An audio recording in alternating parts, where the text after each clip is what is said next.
नमस्कार। आइए आज जानते हैं अश्वंतक मणि की कथा। यह कथा सुनने से क्या लाभ होता है, तो आप लोगों को जानकर के हर्ष होगा कि भाद्रपद मास के शुक्ल पक्ष की जो चतुर्थी दिन होती है, उस दिन यदि भूल से भी चंद्रमा को आपने देख लिया तो आपको कलंक लग जाता है, और उस चंद्रमा को कलंकी चंद्रमा कहा भी जाता है। इस स्थिति में उसका क्या उपचार है, तो ऐसा यदि देखते हैं तो अश्वंतक मणि की कथा जो लोग श्रवण कर लेते हैं उनको उस दोष से निवृत्ति हो जाती है, ऐसा शास्त्रों में वर्णन है। तो आइए आप लोग कथा को श्रवण करें। कथा श्रवण करने के पहले एक निवेदन है कि वीडियो को जरूर लाइक करेंगे, सब्सक्राइब करेंगे। मुझे विश्वास है आप लोग का विश्वास और प्रेम मिलता रहता है, और वीडियो को अंत तक सुनना चाहिए, उसी का फल है। इसलिए कि कथा पूरी तभी होगी जब तक आप पूरी कथा नहीं श्रवण कर लेंगे। तो आइए कथा प्रारंभ करते हैं। एक दिन की बात है, भगवान कृष्ण अपने राज्य दरबार में सिंहासन पे विराजमान थे। मंत्रीगण, सभासद सभी लोग अपने अपने आसन पर विराजमान, और दूर देश से आए हुए राजागण भी विद्यमान थे। और उसी दौरान उसी समय सत्राजीत नामक राजा वह आया राजसभा में। सभी राजागण देखे, सभासद देखे तो उसको देखते रह गए। और जब वह और करीब आया तो सभी लोग आपस में बात करते हैं कि कौन है, कैसा व्यक्ति है जो सूर्य की तरह चमक रहा है, उसकी आवाज़ सूर्य की तरह है, ऐसा क्या है। जब राजसभा में वो सत्राजीत आया तो उसको आसन दिया गया, बैठा, सम्मानपूर्वक उसको सभासद सम्मान किए। राजाओं ने पूछा सत्राजीत से, ये तुम क्या पहने हो जिसकी चमक इतनी है, ये कहाँ से पाए, यह तो कोई अमूल्य वस्तु लग रही है। तो उसने बताया कि यह अश्वंतक मणि है जो सूर्य के द्वारा मुझे प्राप्त हुई है। अश्वंतक मणि के बारे में बताता है कि यह ऐसा मणि है जो 8 वर्ष होना प्रत्येक दिन मुझे देता है। अब देखिए वह कितना जो है मणि उसको सोना या ऐश्वर्य प्रदान उसके द्वारा उसको होता है। तो जब राजागण ऐसा सुने तो उन्होंने निवेदन किया कि हे सत्राजीत, यह बहुत ही अमूल्य वस्तु है, अमूल्य यह मणि है, ये तुम्हारे योग्य नहीं है, ये भगवान श्री कृष्ण को तुम दान दो, या भगवान श्री कृष्ण को तुम दे दो। देखिए होता ऐसा है कि भगवान जब भी अवतार लेते हैं भगवान को देखने का जोर मिल गया, भक्त भगवान समझते हैं, और वहीं जो लोग हैं वो क्या समझते हैं, यह तो साधारण वही है, राजा है। तो इस प्रकार का लोग देखते हैं। इसलिए कि जब भक्ति नहीं रहेगी तो भगवान कैसे दिखेंगे। अवतार लेने के बाद ही भगवान का ज्ञान नहीं हो पाता है। वही सत्राजीत के साथ भी था, वो भगवान कृष्ण वो नहीं समझ पाता था या नहीं समझ पाया कि भगवान है। बहुत ऐसे उस समय कितना अवतार में राजा बने जो साथ में रहते हुए भी भगवान को नहीं समझ। उसी प्रकार सत्राजीत वहाँ से चल पड़ा, और जब सभा समाप्त हुआ तो सभी राज्यगण अपने घर को गए, राज्यों को गए, और सत्राजीत भी अपने राज्य को लौटा। एक दिन की बात है, सत्राजीत का एक भाई जो सेनजीत था, वह सत्राजीत से प्रेम करता था। सत्राजीत भी भाई होने के कारण प्रसेनजीत को अधिक चाहता था। अपना वह जो माला पहना था ना, अश्मंतक मणि, वह प्रसेनजीत को दे देता है, उसके गले में पहना देता है। और जब प्रसेनजीत पहनता है तो वह अति प्रसन्न होता है। ऐसा माला जो पहनने के साथ में प्रकाशमान हो गया। और एक दिन की बात है, प्रसेनजीत अपना धनुष बाण लेकर के और जंगल के तरफ जाता है शिकार करने। एक उसको हिरण मिलता है दौड़ता हुआ, उस हिरण के पीछे वह चल देता है, जंगल में काफ़ी दूर चला जाता है। तो एक बाघ ने प्रसेनजीत को मार दिया। प्रसेनजीत को मार करके देखता है कि गले में क्या चमक रहा है, तो उस माला को, अश्मंतक मणि की माला को दांत से वह खींच लेता है और लेकर के जंगल में चला जाता है। इधर जब प्रसेनजीत वापस नहीं लौटा तो प्रसेनजीत के न लौटने पर जो सिपाहीगण थे, जो रक्षक थे, वह दौड़ते हुए गए और राजसभा में बताए कि प्रसेनजीत जंगल में गए, वापस नहीं आए। अब उसको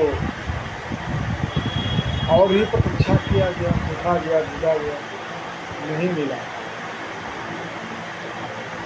तो सत्राजीत को इस तरह का एक भ्रम उत्पन्न होता है। वह सोचता है कि प्रसेनजीत का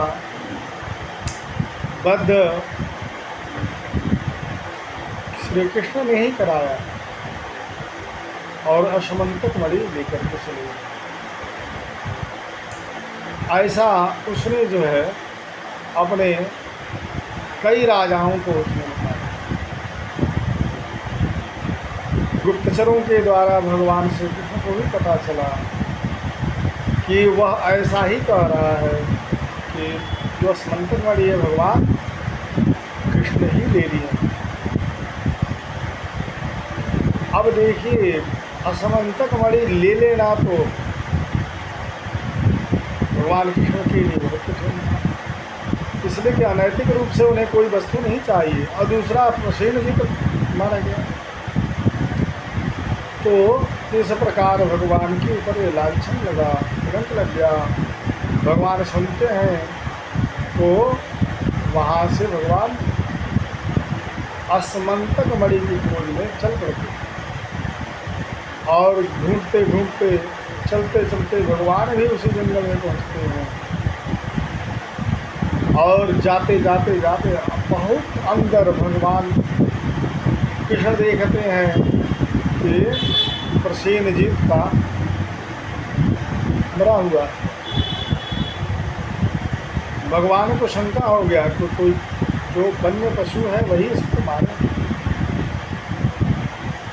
भगवान और अंदर चले गए, चलते गए चलते गए।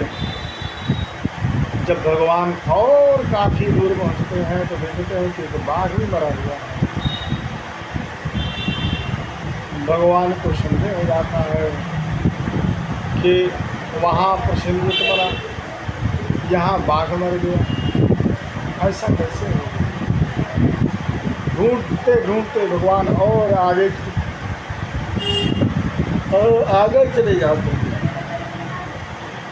और आगे चलते चलते जब जाते हैं तो और आगे चले जाते हैं, चलते चलते चले जाते हैं तो देखते हैं कि गुफा में प्रकाश से प्रकाशित गुफा हो रहा है। भगवान को आश्चर्य हुआ कि इतनी सुदूर जंगल में, गुफा में इतना प्रकाश कैसे आ रहा है। भगवान उस गुफा के तरफ चलते गए। जब गुफा में पहुँचे तो देखा कि जामवंती उस अस्मंतक मणि से खेल रही। भगवान अति प्रसन्न हुए, कहे कि देखो ढूंढते ढूंढते आखिर मिला। लेकिन भगवान नहीं समझ पा रहे थे कि प्रसेनजीत को कैसे बाघ ने मार दी और बाघ को कौन मार दिया और यह अस्मंतक मणि यहाँ तक कैसे पहुँचा। यही सोच रहे हैं भगवान और मुस्कुरा रहे हैं। जामवंती उस अस्मंतक मणि से खेल रही। तब तक जामवंत जी जग जाते हैं भगवान के आने की आहट पाकर और भगवान कृष्ण की तरफ दौड़ते हैं मारने के लिए। भगवान कृष्ण सोचने लगते हैं कि रामावतार में यह जामवंत जी मन ही मन सोचते रह गए कि मैं हमसे ज़्यादा कोई बलशाली नहीं रहा, कोई मिला नहीं जो मेरा बल का था लगा। और भगवान ने मन ही मन कहा था कि जब कृष्ण अवतार होगा तो पुनः मैं तुमसे मिलूँगा और तुम्हारा जो बल है उसका था अलग। कई दिनों तक भगवान कृष्ण ने उस युद्ध जामवंत से करते रहे। अंत में जामवंत जी हार जाते हैं, असहाय होकर के गिर जाते हैं। जामवंत जी हाथ जोड़ करके तब यह विनय विनती करते हैं कि आप कौन हैं। मेरे बल का था लग गया, मैं थक गया, मैं चूर हो गया, कृपया बताएं। भगवान ने उनको साक्षात्कार कराया।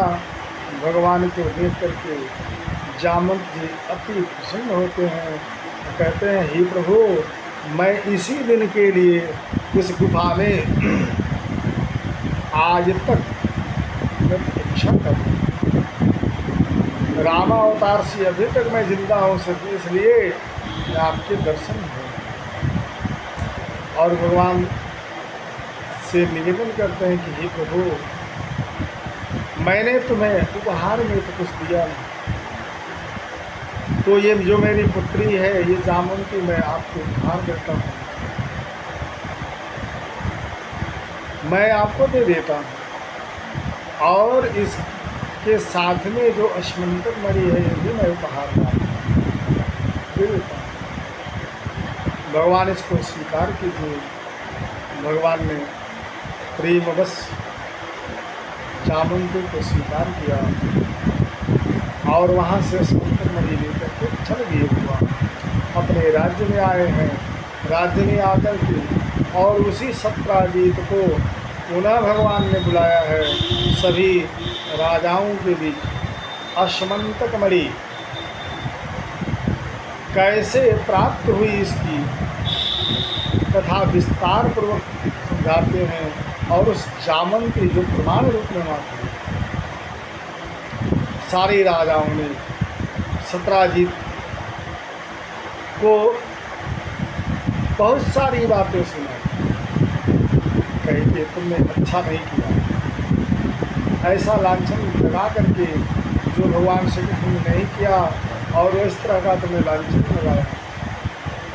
भगवान के चरणों में त्राहिमाम करके गिर गया। सत्राजीत कहता है कि हे भगवान कृष्ण, मुझे मेरी रक्षा कीजिए। मैं नहीं समझ पाया, मैं झूठा आरोप आप पे लगाता रहा, इसलिए मुझे क्षमा कीजिए।